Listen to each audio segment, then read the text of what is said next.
Hey guys, and welcome back to another episode of the Renaissance Room podcast. And in today's episode, I want to talk a little bit about our conscious and unconscious default relationally, right? And how we automatically assume harm and we automatically associate one another with risk and danger, right? And so this reminds me, I think it's Dorothy Roberts. I've not read this book, but this title comes to mind. And I think if you are someone who's maybe looking for a good read this Black History Month and you like to join in the conversation on the Renaissance Room or on my podcast at Books and Good Looks, then please go ahead and take a look at Dorothy Roberts. Like I said, I think it's Dorothy Roberts. And it's Fearing the Black Body. Okay, now the book does have a cover of Sarah Bartman. So I'm not sure. I do believe that it touches on fat phobia, but I could only imagine that she is going to kind of talk or dissect some of the frameworks in regards to Black people and our bodies in general, right? Our skin tone and all the things. And so that comes to mind. Right. And so just quite naturally, we obviously know this, even when white Americans engage with Black people, there is this automatic fear, right? There is this threat for their lives. They automatically feel as though harm is going to be done to them, right? When Black women are in certain spaces or in certain rooms, sometimes if this person is not conscious or have not done the work to deconstruct white supremacy, they too will start to feel as though this woman is being sassy or she's being dominant or she's being overly assertive and overly aggressive, right? Same thing with Black men. And that becomes this thing where people start to feel like they have to defend themselves, right? And in such persons defending themselves against a Black body, right, harm takes place. Right? Harm takes place. Now, more specifically, what I'm going to be talking about in today's episode, this harm actually looks like, when we talk about relationally, because it's not just white people, right, or other immigrants or whatever fearing the Black body, right? It's Black people fearing the Black body. Now, like I said, and I want to kind of mention this because I spoke with a older gentleman. He was in his 70s and we just had a very pleasant conversation, and he just, encouraged me to continue to keep reading books and all the things. And I think my experience in all of that is so unique, right? I didn't have a straight through and through academic background. So I was not, in predominantly white spaces being socialized and integrated in such a way. And so I have this very unique perspective, I think, in the sense that not that I'm like an anomaly, but, a unique perspective in the sense that I have an understanding about who I am as a Black person, and I understand Black history, and I understand just the ways of being a Black person and existing within society and all the different things. But I'm not a professional, right? And so in that, there isn't really like this polish. And so I think that makes a huge difference, right? A lot of African-American scholars who have been in certain spaces are a little bit more polished. They may share certain, or I don't want to say different political views, but I do think the way they present is a lot different. So I do think it's important sometimes for me to give a little bit more context and like why I am the way I am, and why my approach is my approach. Because it's important, and I think it gives a little bit more understanding and credibility to what it is that I'm saying, because I think that we just kind of live in a time today where people don't really share their backgrounds, right? And so I don't share that to say, like I said, I'm just so unique, I'm one of one, but I'm more so sharing that to say you can have understanding of why I do what I do, and I said what I said, right? So something that comes to mind is, I'm reading the book Subverted, right? And so it's important that people have context, right? So it's important that that I'm reading the book Subverted, and it's by Sue Ellen Browder. And it's an amazing read. I mean, seriously, amazing, amazing, amazing. When I first bought the book, I can't say I was a little impressed by the title. I do remember when this book first released, and I was just seeing the title of it and the cover of it, and I'm like, it just doesn't look credible to me. I don't know what it was, but it just did not look legitimate. And I just was a little unimpressed. But actually really getting inside of this book, it is just amazing. And she's an amazing writer. I love the terminology that she uses, the way she articulates things and all the things. So just a great book. And so when I start having conversations about Michelle Obama and kind of circling back to this, because I made a video about this, it was about 30 minutes, right? Made a video about this and, spoke about how good husbands deserve honor. Now, thankfully for my channel, and the reason why I have audio and all these things is because I'm here for the listener, right? I'm here for the person who wants to engage with ideas. And back to what I said about the older gentleman who I had a very pleasant conversation with. He was from Alabama, black man, encouraged me, highly educated. I think he said he was a professor. I'm not sure. I don't want to gas it. But, he said something to me that really moves me. And it's not about being elitist, but he just spoke about the dangers of being around people who don't read and how it costs you something, right? And how they can be, dangerous in the sense of, maybe on your growth or, self-preservation, right? And that, again, brings me back to, fearing the black body. Right? People who haven't really done that work to kind of educate themselves and free themselves from the colonization of America and the ways and the customs and all the ways that, this country is built on, genocide and, racism and all these things. Like, you're going to enact harm, right, in your communities. Okay. It doesn't matter if you're in white communities or black communities, right? You're going to be somebody who is very harmful. And we've seen this with the Michigan State. I think it was Shamor. What was his name? Was his name Shamor? I think it was Shamor. And you're going to be a person of harm. And so Michelle Obama is no different, right? And what's really unfortunate, right, is we know, y'all know I love bell hooks. All right. And I was listening to my audiobook, Ain't I Woman? And my jaw dropped. Okay. Definitely giving first chapter because it was just crazy. Right. And I understand the things that black women have endured. And I understand, we had the modern making of the Kevin Samuels, and you have this doubling down and beating on black women. Right. And it's always this thing where we're beating on black women. Right. And I get all of that. I really do. And I'm not here to take that away from anything. Right.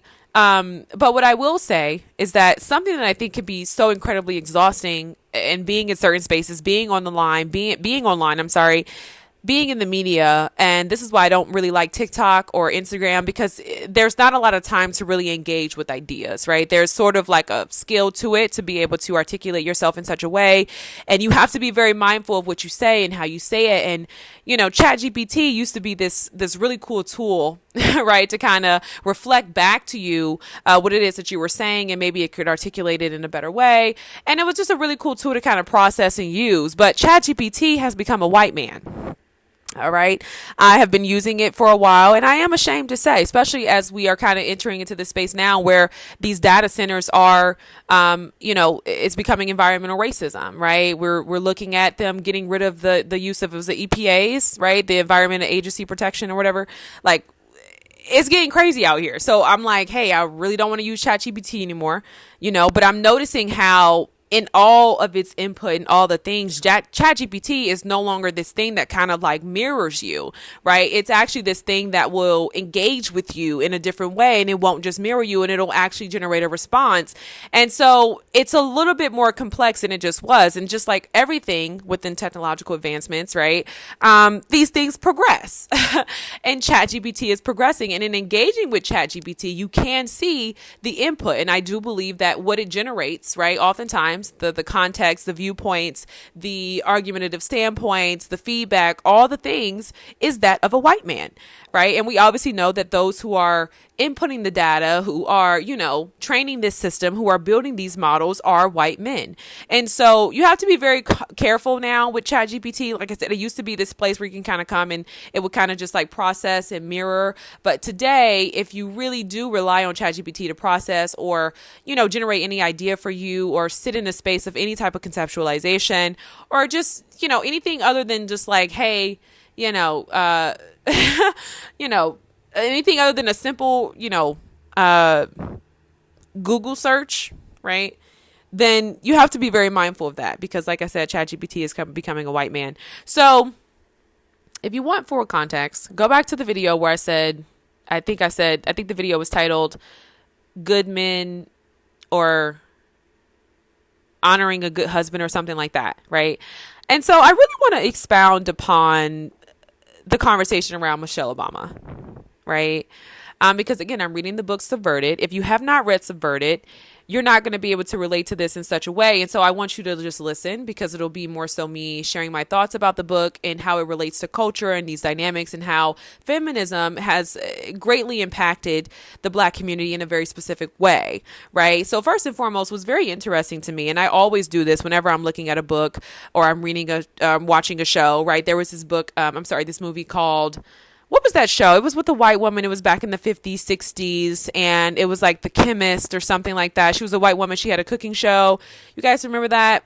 That it just kind of aired. It was on Apple TV. There was a book about it.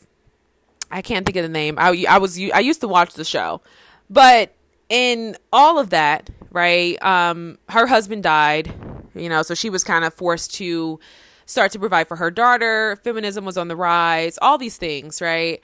And, she wanted to pursue this career in culinary. And she had her own show, and she was getting a lot of pushback from men because they felt like she needed to be in the home. They were showing in the show how she kind of had to juggle the responsibilities of her daughter, being a single mother, while also being a provider, but also, having passion for what it is that she does and all these things, right? And at the same time, just how it is in the book Subverted, talking about feminism, white women's feminism, and their desire to be liberated from their husbands and all these things, right? And have, empowerment in, equality and careers and things like that. I just think it's very interesting because Black people were fighting for civil rights. You know what I mean? And I think this is very important because so much of history, right? It's so fully loaded, right? And it's incredibly contextual because it depends on who's telling the story, right? And there's so many different sides of the story, right? There was a lot that took place in 1956 and 1965 and 1975, right? 1973, 1968. And for Black and white people, we were not all under the same umbrella, right? And so I think it's important for people to know that, because I think sometimes when we talk about history and we talk about it in such a way, we weren't all fighting the same battles, right? We weren't all in the same space, in terms of what we were advocating for, right? There were some white Americans who were aware, who were privy to Black plight and Black struggle, whether it was through nannies or whatever the case may be, right? And they did join in allegiance with Black people to help fight civil rights and all those things. But there were a lot of white people who were not in that space, and they absolutely were going through their own movements and things like that. And so one of those movements was the, women's empowerment movement. And that absolutely had nothing to do with Black people. Why did it not have anything to do with Black people? Because we were oppressed, and we were trying to get rights to vote, and we were trying to get better pay. Not better pay. We were trying to get access to certain jobs. You know what I mean? And so it is important to know what was really going on in history. Now, one thing I will say, people can be educated, but not lifelong learners and not avid readers. And Michelle Obama and many celebrities alike, many prolific, profound public figures alike, do not take the time to sit and invest in certain things. They may be knowledgeable about certain historical events.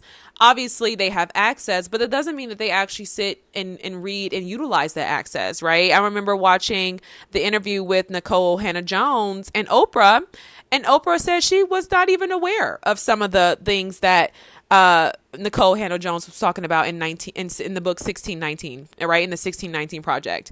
And I was so taken back from that because I thought to myself, how is it that Oprah, a Black billionaire, does not have a bevy of knowledge in regards to African American history as a Black woman, right? And so for many Black people who are in these spaces, right, who are these prolific public figures, they forego African American history, right? And so they have these large platforms, and it's really about being in a space of mutuality, right? It's about fluidity. It's about being able to flow into different rooms. And they really exist in this perpetual state of duality because otherwise they wouldn't be able to function within these spaces, right? They might realize that they may make different choices, right?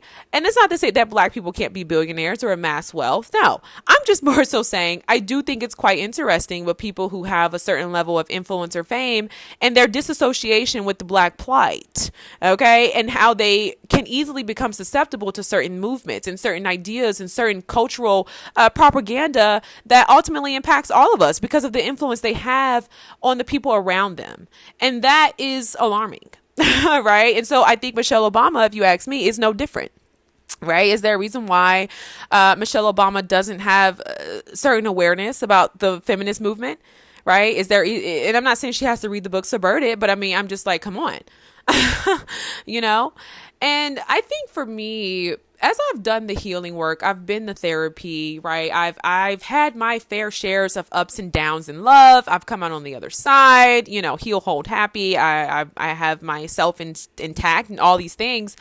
I don't view empowerment in regards to Black women as this go-getter, always need to prove and model strength in a way that undermines relational unity, always needs to prove that you can do it, always needs to be empowered, always needs to be uplifted in regards to your career, in regards to your dreams, you know, always has to be so incredibly knowledgeable about the right thing to do at every right step of the way, right? I just no longer identify with that version of womanhood.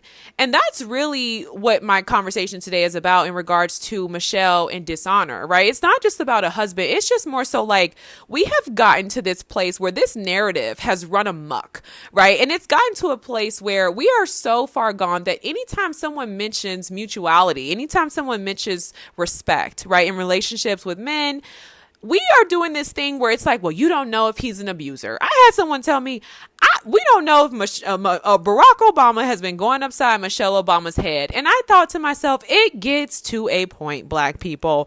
It gets to a point. It just gets to a point. And, you know, like I said, it's just really unfortunate that, you know, we are existing in this space today where we don't even know how to relate to one another. We can't even fathom, you know, being in proxy with a man without defaulting to harm. And that goes back to what I said about, you know, fearing the Black body. You know what I mean? We got to heal. And I know that's very general, but like, it's getting to a point.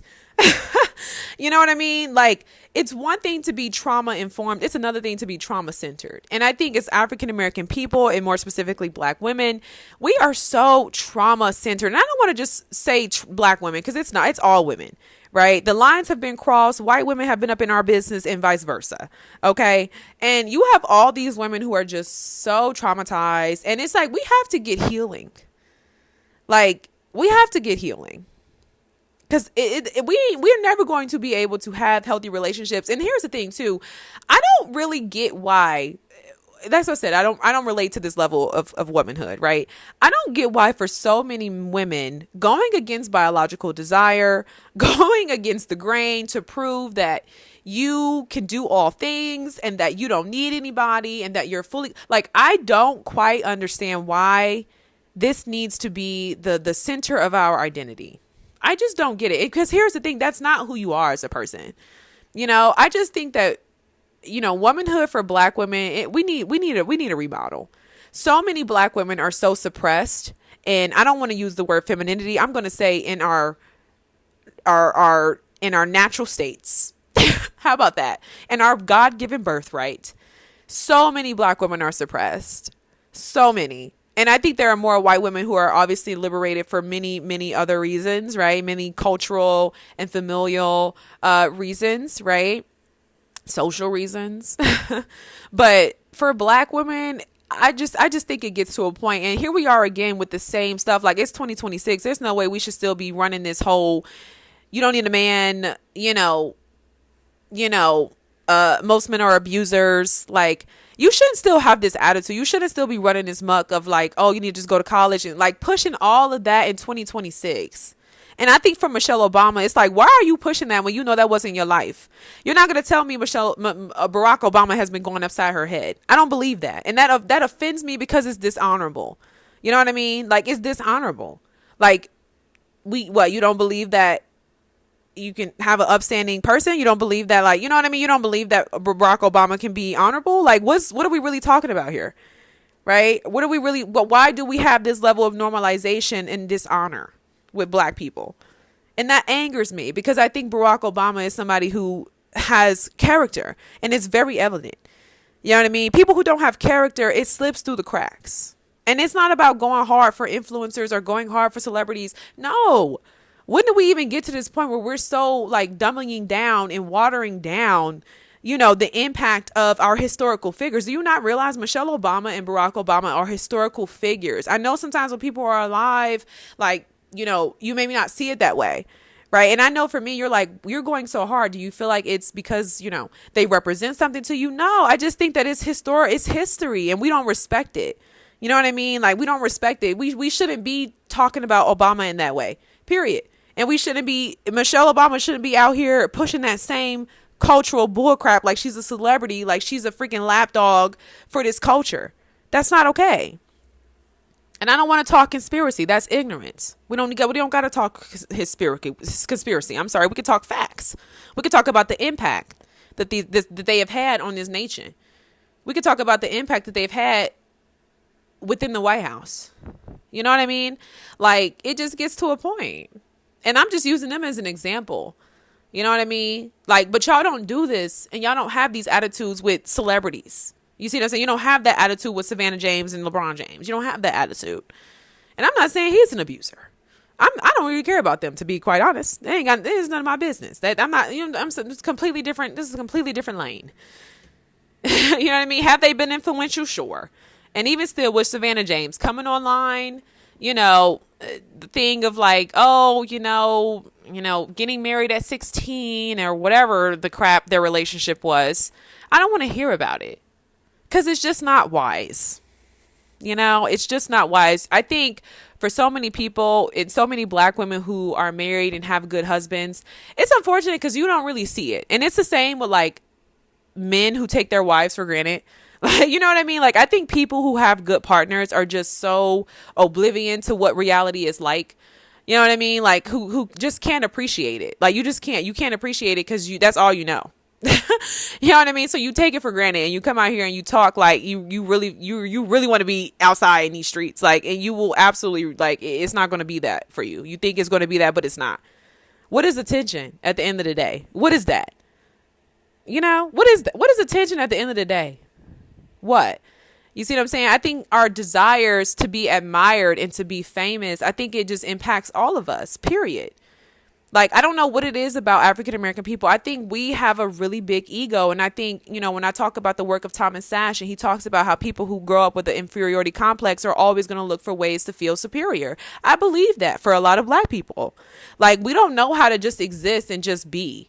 Like, even those who are the most privileged, like Savannah James, Michelle Obama, like, we don't know how to just exist and just have a presence and bask in that and be impactful and helpful and loving to the people around us and use our resources to nurture others and to educate others. Like, it's never enough for us. We want to be famous. We want to be on a big screen. Like, you know what I mean?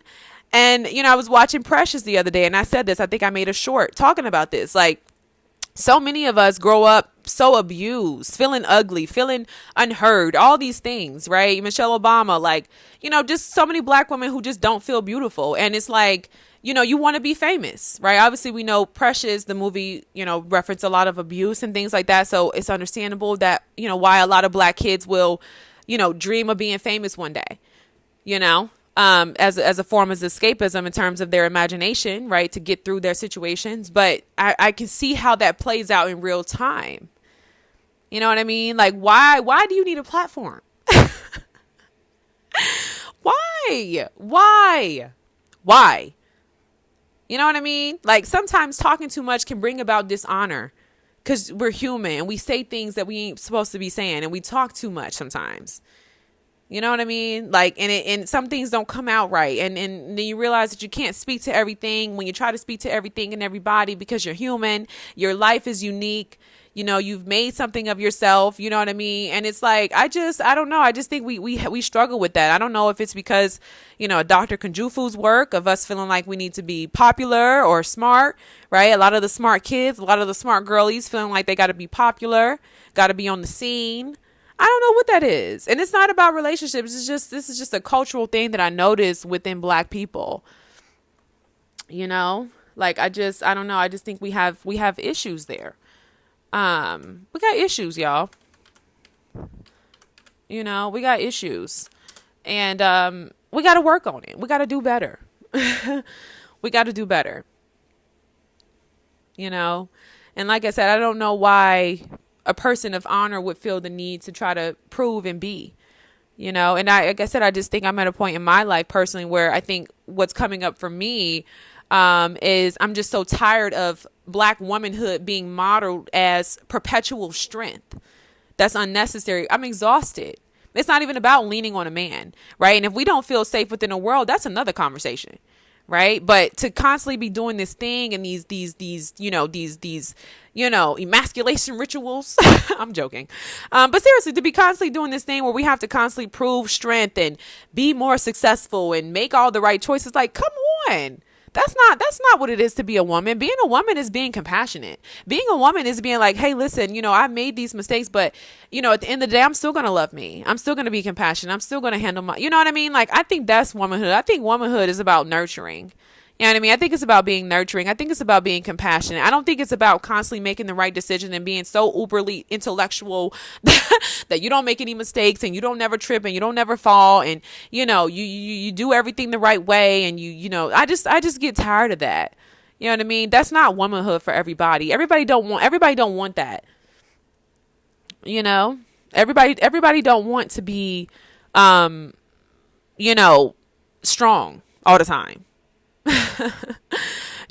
Like the opposite of that is not necessarily being weak. It's just existing. As women, I just think that as Black women, we are just so suppressed. And I'm disappointed in Michelle because I just think she had an opportunity to show something different. I don't think her softness was because of Barack Obama. I think her softness was just in her being a woman and being a mother and being a nurturer, right? The things she did with the kids in school, bringing out fruit cups and so forth and getting rid of our French fries. And you know what I mean? Like, I think it's about change. I think it's about presence. And I just think that she was embodying that for Black women. And so to see her in common spaces, modeling strength that she doesn't need to model is exhausting for me. And I feel so repulsed, I think, to even be feeling like I'm critiquing her and coming down on her. You know what I mean? But I just think she had such a opportunity to really inspire Black women and young girls. And I just feel like she dropped the ball. And I think so many of our role models do that, to be in common spaces, to be popular, to have an opinion, to have something to say, and I just think it gets to a point. I think it gets to a point, and I think it cost us something as Black people. And that's why I say too, like, we need to start being so careful. I mean, obviously I'm not talking about Michelle Obama at this point because, it is what it is, but I don't know, you guys. I mean, I know we can't, I say it all the time. I don't think we want healing. I don't. We got a long way to go, but, I think we just need to be more mindful about the leaders that we select and like moving forward. You know what I mean? Like, we got to be more mindful of that because it costs us something as Black people. Like, I don't know what it is. And I hate that our culture is so influenced by the one person, but it makes a huge difference, and we just got to do better, So anyway, that's just my thoughts. And so anyway, that's my thoughts. And like I said, I think really my critique from Michelle Obama comes from just, like I said, just the exhaustion of what it is to be a Black woman. And, I'm getting tired of it. You know what I mean? Like, I'm just getting tired of it. Why can't we have a little bit of normalcy, right? I think in all of that embodying of strength and posturing as the strongest person in the room, I think we deny ourselves of our humanity. I really do. And I think it's dehumanizing. And I think that's rooted in a lot of not just white supremacy, but cultural suppression. You know what I mean? Like, that's exhausting. That's exhausting. So, I'm just at a point now where, like I said, I think it's a little bit bigger for me, and I'm just tired of it. Ultimately, I think I'm just tired of it. I'm tired of every time we say something, it's like, oh, well, such and such is an abuser. Like, okay. Like, it just gets to a point. It gets to a point. So, yeah, I don't know what the solution is, because I do think, like I said, I had a friend who challenges me and asked me, like, do we really want solutions as African American people? And I just think the reality is that we've just got such a long way to go, because there's so many individuals who just aren't aware, and when you don't have that awareness, like I said, you perpetuate harm, period. You know what I mean? So the best thing that all of us can do is get educated. And it's unfortunate because so much of the education comes from the media today, which is heavily influenced, not necessarily in a conspiracy, but by individuals who don't have the right motives. Right. I was watching an interview, and I'm going to wrap up here. I was watching an interview with the founder of the Shade Room, and she wants to come on and say that the reason why she started the Shade Room was because she had the intention of of influencing a political vote. Right. And I don't know who trained her on that PR answer, but that was absolutely horrible. No, she was an African immigrant, and she sought to collect, period. And she made a lot of money doing so, period. It wasn't about influencing a political vote. Now, granted, I don't know the origination of the Shade Room, but that page has pumped out so much, just flat out. I don't even know. Just foolishness, right? Very harmful representation of Black people. And to try to say that the intention was to influence a political vote, and the reason why she is, pivoting, or at least in a different space now, is she's saying because she realizes that many Black people don't have the same political views.